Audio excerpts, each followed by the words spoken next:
Kedatangan kedua Yesus adalah kembalinya Yesus dari surga ke bumi sebagaimana yang diajarkan dalam eskatologi Kristen. Peristiwa ini dinubuatkan di dalam nubuat mesianik Alkitabiah. Nubuatan ini mencakup kebangkitan semua orang yang benar di hadapannya, setelah penghakiman terakhir terhadap orang yang hidup dan yang mati, dan pendirian penuh kerajaan Allah di bumi atau era mesianik. Pada video kali ini, akan dibahas mengapa Yesus datang kembali ke dunia menurut pandangan Kristen dan Islam. Simak video ini sampai tuntas agar tidak gagal paham.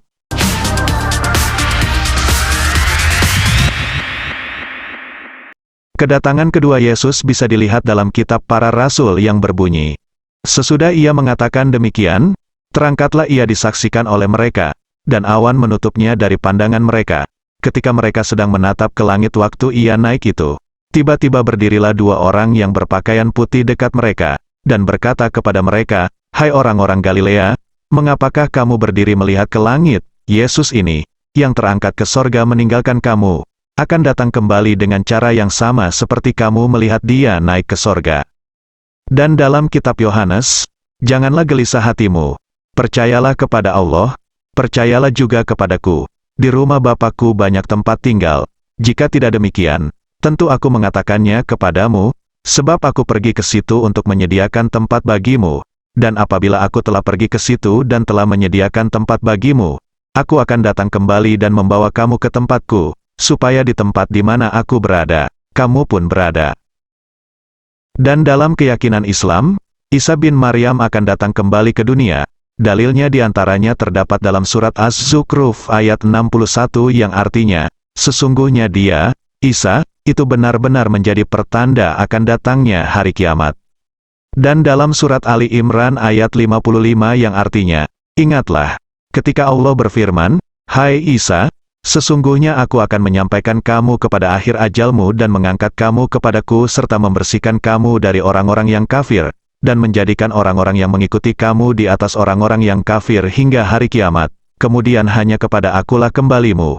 Lalu aku memutuskan di antaramu tentang hal-hal yang selalu kamu berselisih padanya.'" Lalu surat An-Nisa ayat 159 yang artinya, "Tidak ada seorang pun dari ahli kitab, kecuali akan beriman kepadanya, Isa, sebelum kematiannya, dan di hari kiamat nanti Isa itu akan menjadi saksi terhadap mereka." Kemudian surat Al-Maidah ayat 117 yang artinya, "Aku tidak pernah mengatakan kepada mereka kecuali apa yang engkau perintahkan kepadaku, mengatakannya yaitu, sembahlah Allah, Tuhanku dan Tuhanmu, dan adalah aku menjadi saksi terhadap mereka, selama aku berada di antara mereka. Maka setelah engkau wafatkan aku, engkaulah yang mengawasi mereka, dan engkau adalah maha menyaksikan atas segala sesuatu." Keyakinan umat Islam bahwa Isa bin Maryam saat ini masih hidup dan dia sekarang berada di langit.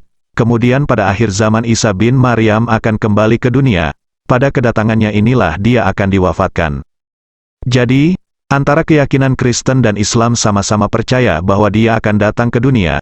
Lantas, apa tujuan Yesus atau Nabi Isa datang ke dunia? Pertama kita lihat dari sisi keyakinan Kristen. Di antara tujuan Yesus datang kedua kalinya adalah untuk membunuh antikristus. Dapat kita lihat pada kitab 2 Tesalonika pasal 2 ayat 8. "Pada waktu itulah si pendurhaka baru akan menyatakan dirinya, tetapi Yesus akan membunuhnya dengan nafas mulutnya dan akan memusnahkannya, kalau ia datang kembali." Antikristus adalah orang yang mengaku sebagai Kristus atau orang yang mengaku sebagai Tuhan.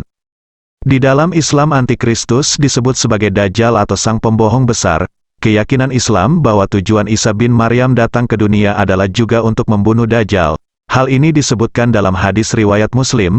Rasulullah bersabda, "Setiap kafir yang mencium bau nafasnya pasti mati, dan napasnya mencapai jarak sejauh pandang matanya. Dia mengejar Dajjal hingga berhasil menemukannya di Bablut, lalu membunuhnya." Meskipun sekarang ini sebagian pihak Kristen tidak setuju Yesus disamakan dengan sosok Isa bin Maryam, namun dari keduanya terdapat banyak cerita yang sama, baik dari Kristen ataupun Islam. Sama-sama menunggu kedatangan mereka berdua, sebagai tanda hari kiamat akan tiba, dan kebenaran akan terungkap, kebatilan akan lenyap.